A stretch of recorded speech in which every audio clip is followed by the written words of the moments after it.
Welcome to News Alert on Capital Television.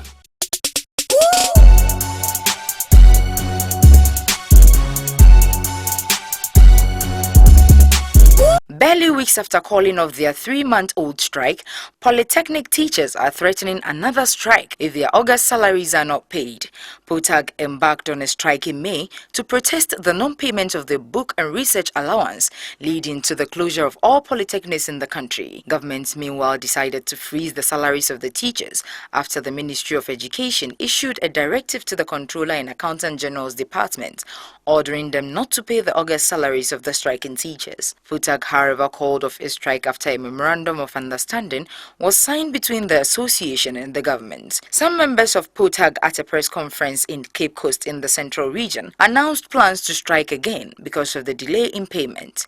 Speaking to the media, Chairman of the Cape Coast POTAG chapter, Mr. Isaac Agrifin, said only the salaries of the non-teaching staff have been paid. He said the Ministries of Education and Employment, as well as the Controller General, must do well to release their August salaries before teachers embark on another strike.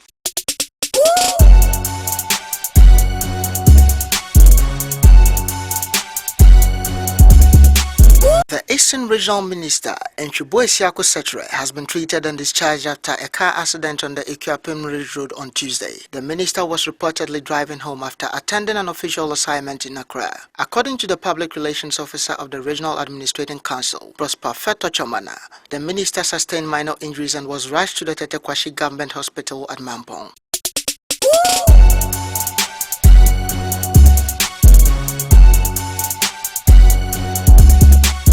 Residents of Koligono, a suburb of Accra, have called on the Accra Metropolitan Assembly to assist in ridding the place of filth. Greater Accra hospitals have recorded 5,000 cholera cases with 45 deaths since July this year. Despite the continuous increases in the spread of the disease, very little has been done to enforce health laws and safeguard lives. When Capital TV visited Koligono to inquire from residents what measures they have put in place to protect themselves from getting infected, this is what they had to say. No yo mi peji sanu wa fe fali ya ko rabole ne jo ne ba na ke mu jijo ni kele ba no pa government fai wa pa president mama fai ko ni zun la yo bi e ke ta toilet okova na pwe wa pa me fai ko ni zun la yo bi e ka ma bi e api amodogba kona amenya metuni kona titi gota jam mi ko lo gota jam wo chwe chineke kaka ni ne rubaro njo atoleba ba ke lomi ona keke mami fe fali yega kora edumomujinu. According to residents, although they try to clear the gutters, fees imposed by the AMA to facilitate dumping of refuse was on the high side. Ilane na chole kura lo hila sulu ni bane eje wo mambie no government enye fi gota mambie enye eji ogota shi government neji amabie ambaji keji olokete bola do a dump yejeme oba pishka ni accord the weight of the mimini joy no yen o wonke okova na ke government fin alo president mama akeshi ke ba tuni ejegbe letu ya ke mambie tuni ni wona no dey feel. Although the Vice President, Kwesi Bekwin and Mr. Arthur, issued a 10-day ultimatum for metro agents to rid the city of filth, residents say they have not seen improvements.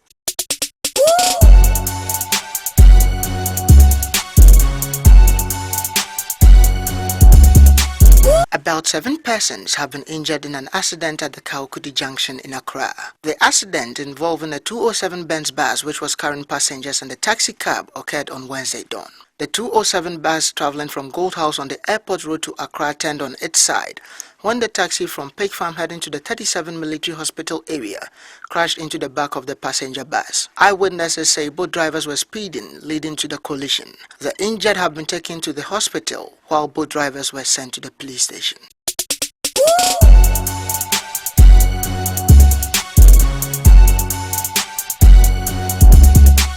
Although the ban placed on public schools by the Education Ministry has been lifted, paving the way from primary and junior high schools in the country to resume session, some parents appear apprehensive about allowing their wards to mingle with their peers. We ask such parents what measures they have put in place to limit the threat posed by cholera. If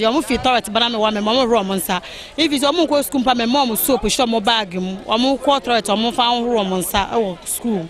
No matter any city, Oko school, Obedi Agra, Odi years no or lunch time, I see Obesi over for Ronensa. On far a fini medidi. No, or years so, no befia. Camela would be run, would be jareno. Na ebe fi semina bad medicated or bit media jareno alcohol who said about ya. A finance none home said about one who buy a free school, my one who buy so a free a good diem. DNA by war, won't pay any be. A crackamia school by liquid soap can be different. I'm not a quame, you know, Jubani, he la. He come on then he lay by egg be make any be won't quay. I'm a nearly me, I'm an often of paper ham, don't I may ask me. Ghana has not been spared the outbreak of diseases, although it has been spared from the Ebola scare. However, cholera continues to claim lives of Ghanaians despite calls for residents to sanitize their environments. As at August 18, 2014, 6,018 cases and 47 deaths have been recorded from 5 regions in Ghana, with the Greater Accra region being the hardest hit region with 45 deaths.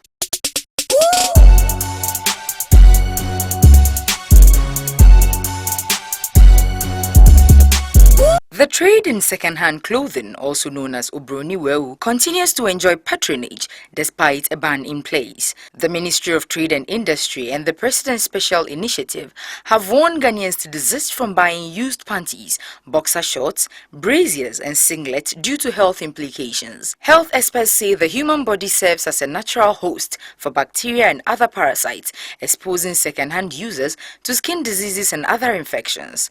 The Ghana Standards Authority has sought to enforce LI 1586 of 1994, which places a ban on the importation of used undergarments into the country. The banned goods, namely braziers, panties, handkerchief and singlets, according to the Ghana Standards Authority, were often hidden among used clothing like shirts, trousers and jackets in bales, making it difficult for their detection at the port. Second-hand clothes vendors say the ban, if enforced, will put them out of business.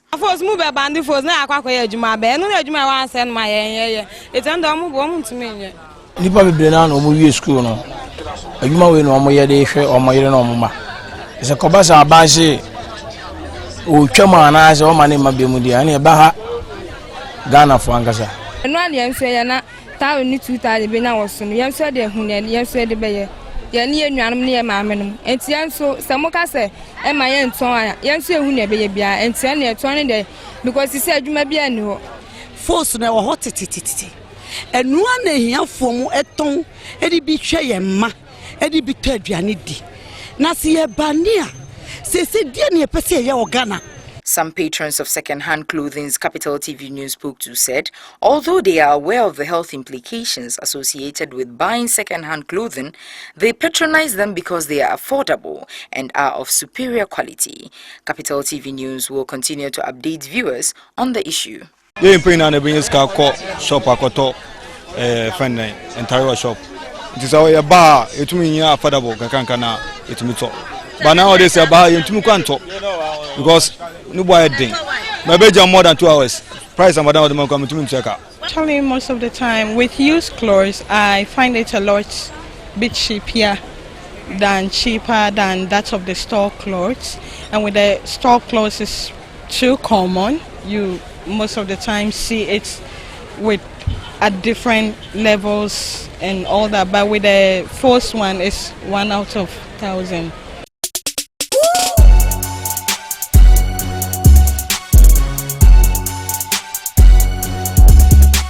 Some food vendors have defied the Ghana Health Service ban on the sale of food on the streets. The vendors and their customers say their activities cannot be held responsible for the cholera outbreak that health workers are battling with. The cholera outbreak has so far claimed over 80 lives, while more than 10,000 cases have been recorded. The Accra Metropolitan Assembly has been embarking on cleanup exercises to rid the city of filth. The new directive by the Ghana Health Service is another desperate measure instituted to prevent more people from getting infected. Some angry food vendors who spoke to the media rather blamed the AMA Chief Executive Alfred Okuvandaboy for doing little to help stem the cholera tide. Meanwhile, vendors continue to sell in the open with no shirts or sieves covering the food on display. A follow-up on Wednesday morning showed that many of the vendors have set up and selling barely 24 hours after the directive.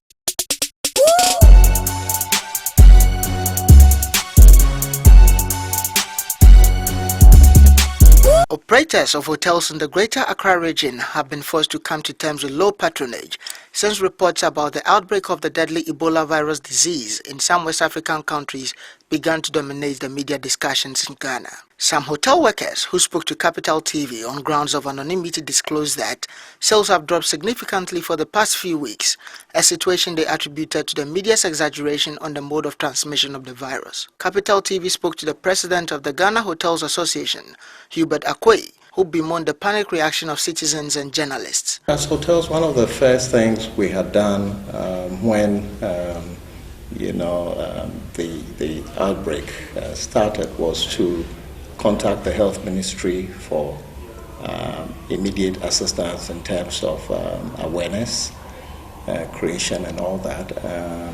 That did not seem forthcoming, so we tried to go through the WHO to ensure that we had guidelines on Ebola, and we have made sure that these guidelines have been circulated around the country through a network of branches to enable all hotels be appropriately sensitized.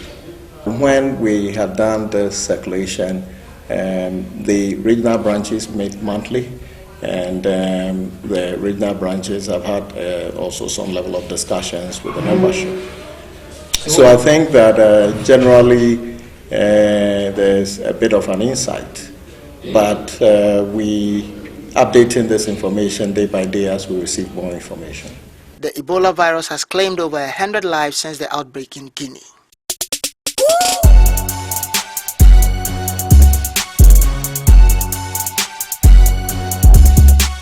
Taxis can be a convenient means of transport ferrying people from their homes to business or leisure centers. Traditionally, ambulances are used to transport the sick because they are equipped with gadgets and medical personnel who provide assistance before a patient is transferred to a hospital or a medical facility. Nowadays, taxis are increasingly being used as ambulances. This situation gives cause for worry. Unlike ambulances, which have stretchers to allow for the sick to be transported comfortably, taxis are inconvenient for them as patients are sometimes bundled or crammed into the vehicle. Patients with conditions such as broken bones or patients who have been in accidents and must be handled carefully are transported carelessly, a situation which could lead to further complications. Again, taxis who transport persons vomiting or passing stool can pose a health risk to passengers who later board the vehicles should the taxi driver fail to disinfect the seats. We asked taxi drivers what compels them to pick sick people in their vehicles and if they know the health implications associated with the practice. To me, one life. That's we be tremor. Bet me amano na dey sitting so. Be say moja de be ni as obefia. Enko sitting so na e bia be fete. Bio. Ba ko pe na ye pa na se amwase. Ontimi enfa se enja washing bia bio. E so totwe bola. Na won sama ya o me foforo. The case na ze bibi hono ma ya. Aye be yusu a be se be hia na ye yusu ama. The panel ba betrem. Once the onuchumoni you have to obey. Ona boninjo again. Okay, move all right. Okay, get traffic wire because coffee na guy another person ba wole. No traffic go phone no bana lelenche. You should pass through. Yeah, me pay extra because how you see the money mommy fair. Ona bonincho. This time I'm money be here. passengers say mo reduce prices. There be mom dey am fine san kan be because yenye nurses and as yenye doctors. And I say nipa ko no be fa no oni na busoni na ba enti. Se bibi ha no kra na busoni no obe kan kire no. Ye dey yem fine san enso mo.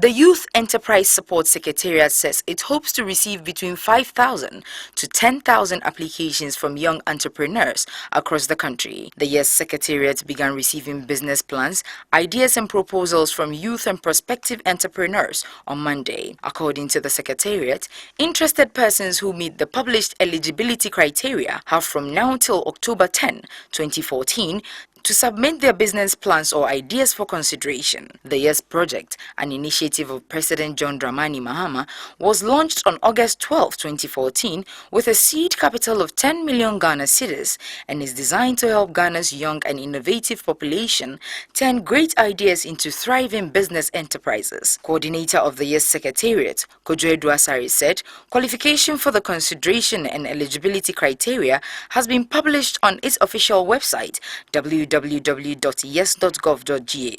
He also noted that applicants must provide proof of their citizenship, educational qualification, and also 2 letters of recommendation or reference in support of their application. The young people of this country are bound in a lot of talent.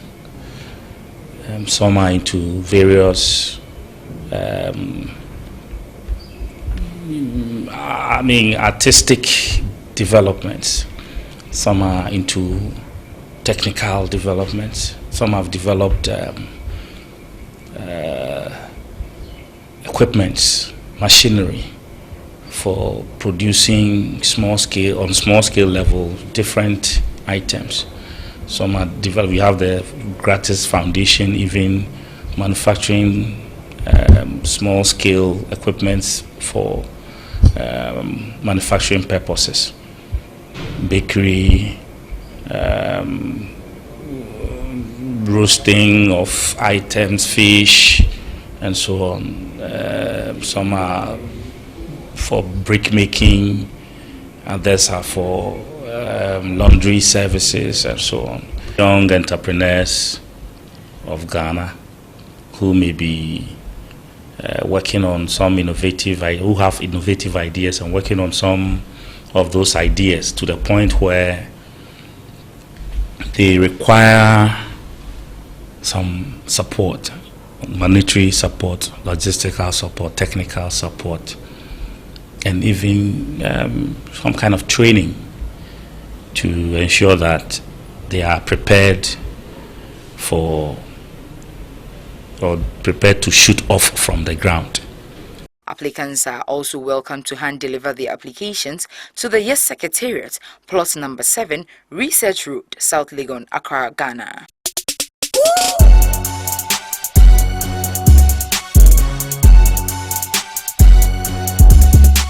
Ghana has made another oil discovery at the Cape 3 Points in the western region. Russia's second largest oil producer, OAO Lukoil, made the find, which could be Ghana's 5th offshore field. Sources say that it will take about 90 days to evaluate the find before a final decision could be made. Meanwhile, the spokesperson of the Russian company, Vitaly Matushkin, has refused to give any official pronouncement on the developments. Ghana produces about 100,000 barrels of oil daily and is hoping to increase production to about 500,000 barrels a day in the next decade in partnership with Tullow Oil PLC and Anadarko Petroleum Corporation. According to the Africa Center for Energy Policy, Ghana has earned about $1.8 billion from its oil revenue since 2011.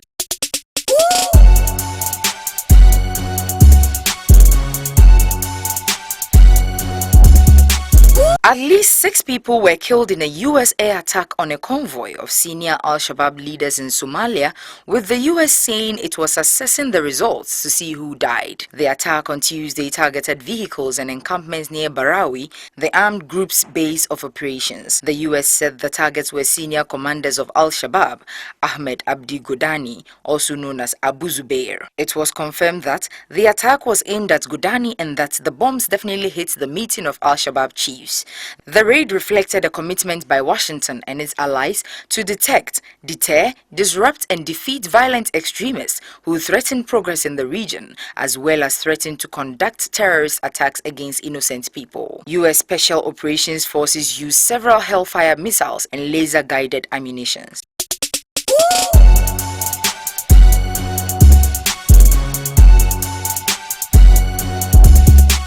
U.S. President Barack Obama has condemned the beheading of Steven Sotloff, the second American journalist killed by the Islamic State group. Obama issued the statement on Wednesday after the U.S. National Security Council confirmed the authenticity of an online video showing the killing of Sotloff. The news comes as the Israeli government confirmed on Wednesday that Sotloff also held an Israeli citizenship, adding that it withheld the information in a bid to stem the risks to the captive. Israeli media reports said the US-born Sotloff emigrated to Israel in 2005 and studied at the Interdisciplinary Center Herzliya, a private college near Tel Aviv. On Tuesday evening, the Islamic group released the video of what is said was the 31-year-old's death. Sotloff had been held hostage in Syria by the group since August 2013.